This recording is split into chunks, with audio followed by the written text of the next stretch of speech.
মতলব উত্তরে ভীমরুলের কামড়ে স্বামী নিহত, স্ত্রী মৃত্যুর সাথে পাঞ্জা লড়ছে।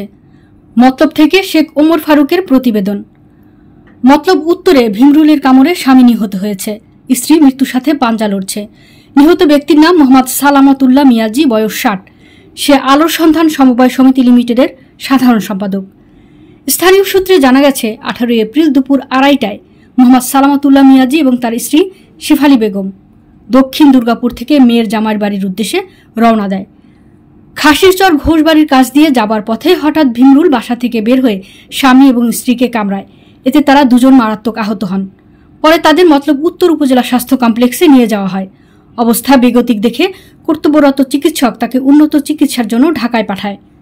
সেখানে আইসিইউতে তিনি মারা যান। এদিকে তার স্ত্রী হাসপাতালে আইসিইউতে মৃত্যুর সাথে পাঞ্জা লড়ছে।